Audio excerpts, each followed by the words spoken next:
नमस्कार। आज हम एक बहुत ही खास किताब पर बात करने वाले हैं, डेल कार्नेगी की मित्रों को जीतने और प्रभावित करने की कला। जी हाँ, how to win friends and influence people. ये किताब मतलब है तो 1936 की, लेकिन आज भी इसकी बातें कमाल की लगती हैं। बिल्कुल, और हमारा इरादा यही है कि देखें कि इस किताब से और हमारे स्रोतों से आपसी बातचीत, रिश्ते सुधारने और हाँ, लोगों पर एक अच्छा असर डालने के क्या गुर सीख सकते हैं। बिल्कुल, तो चलिए शुरू करते हैं। तो सबसे पहली बात जो सामने आती है, लोगों से पेश आने का बुनियादी तरीका। स्रोत कहते हैं कि भाई आलोचना मत करो, शिकायत मत करो। हाँ, ये सुनने में बहुत सीधा लगता है, लेकिन इसके पीछे गहरा मनोविज्ञान है। अच्छा, वो कैसे? देखिए, जैसे ही आप किसी की आलोचना करते हैं, सामने वाला इंसान तुरंत मतलब एकदम से डिफेंसिव मोड में चला जाता है। हाँ। उसे लगता है कि उस पर हमला हो रहा है। सही बात है, अपना बचाव करने लगता है। बिल्कुल। और इससे होता क्या है, कड़वाहट पैदा होती है, नाराजगी होती है, जो शायद काफी वक्त तक रहती है। तो फायदा कुछ नहीं होता। तो फिर क्या करें? मतलब अगर आलोचना नहीं करनी तो? कार्नेगी कहते हैं, सच्ची ईमानदारी भरी तारीफ करें। देखिए, हर इंसान चाहता है कि उसे अहमियत मिले, है ना? हाँ, ये तो है, महत्वपूर्ण महसूस करना। जी, लेकिन ध्यान रहे, ये चापलूसी ना हो। झूठी तारीफ तो कोई भी पहचान लेता है और उसका असर आमतौर पर उल्टा ही होता है। तारीफ दिल से होनी चाहिए, सच्ची। सही कहा, सच्ची तारीफ। और इसी से जुड़ा एक और सिद्धांत था शायद, दूसरों में किसी काम के लिए तेज इच्छा जगाना। ये क्या चीज है? हाँ, ये बहुत दिलचस्प है। ये सिर्फ अपनी बात मनवाना नहीं है। इसका मतलब है कि आप पहले ये समझें कि सामने वाला क्या चाहता है, उसकी जरूरतें क्या है, उसकी दिलचस्पी किस चीज में है। अच्छा, मतलब उनके नजरिए से देखना। बिल्कुल। जब आप अपनी बात या अपना सुझाव उनके फायदे के हिसाब से रखते हैं, तो वो खुद उस काम को करने के लिए मतलब प्रेरित महसूस करते हैं। ये उनके चाहने पर फोकस करना है। ये बढ़िया पॉइंट है, उनके नजरिए से देखना। चलिए अब आगे बढ़ते हैं। लोग आपको पसंद करें, इसके लिए भी कुछ तरीके बताए गए हैं। स्रोत कहते हैं कि 6 तरीके हैं, जैसे दूसरों में सच्ची दिलचस्पी लेना। हाँ, और मुस्कुराना। एक छोटी सी मुस्कान भी बहुत फर्क डाल सकती है। सही बात है, मुस्कान। और एक और चीज थी, नाम याद रखना।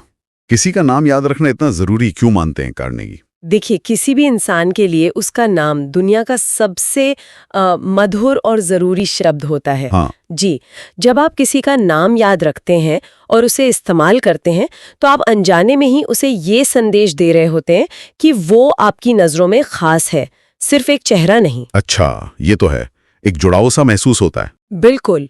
और इसी तरह अच्छा सुनने वाला बनना, मतलब सिर्फ सुनना नहीं, बल्कि ध्यान से सुनना और लोगों को अपने बारे में बात करने के लिए बढ़ावा देना। हाँ, और उनकी दिलचस्पी की चीजों पर बात करना। बेसिकली वही बात आ गई, सामने वाले को ईमानदारी से अहम महसूस कराना। जी बिल्कुल वही। ठीक है, तो मान लीजिए लोग आपको पसंद करने लगे। अब अगला लेवल आता है, उन्हें अपनी सोच की तरफ लाना, अपनी बात मनवाना।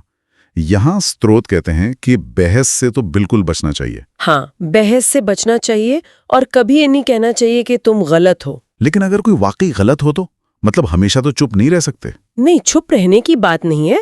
देखिए, मुद्दा ये नहीं कि कौन सही है कौन गलत, मुद्दा है कि क्या आप उस बहस को जीतकर रिश्ता खराब करना चाहते हैं। नहीं हो तो नहीं। आप गलत हैं कहना सीधा उनकी समझदारी पर, उनके अहम पर चोट करना है। इससे वो और अड़ जाते हैं। तो फिर क्या करें? अगर गलती आपकी है तो फौरन और साफ साफ मान लीजिए। हाँ। ये अक्सर सामने वाले का गुस्सा ठंडा कर देता है। हाँ।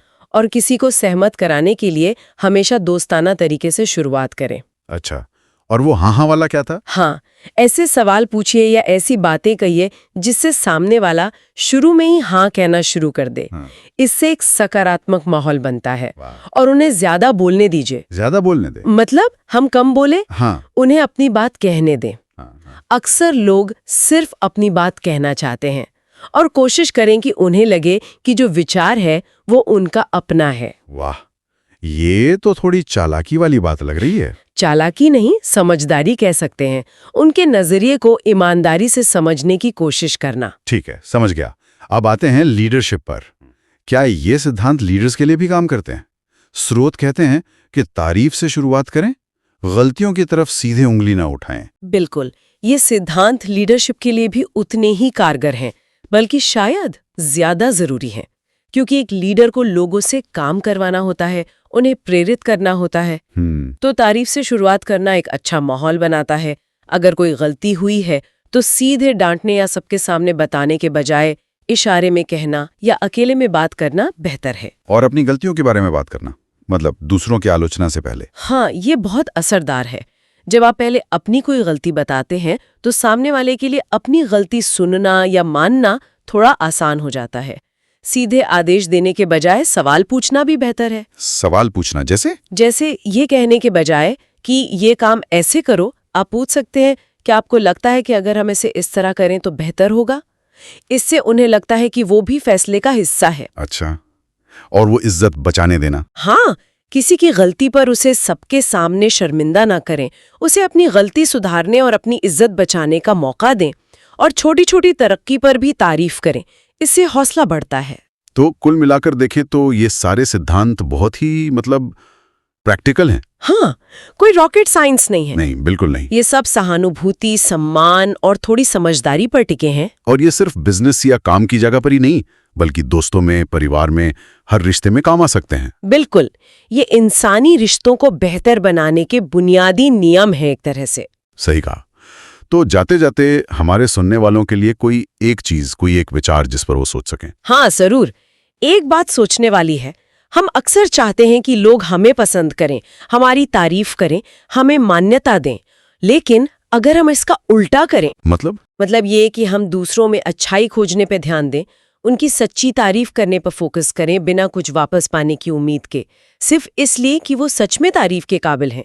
अगर हम ये करना शुरू करें तो हमारी रोज की बातचीत पर, हमारे रिश्तों पर इसका कितना गहरा और शायद अनकहा सा पॉजिटिव असर पड़ सकता है। ये वाकई सोचने वाली बात है। अपनी जरूरत से हटकर दूसरों की सच्ची प्रशंसा पर ध्यान देना। जी, इस पे सोचिएगा जरूर।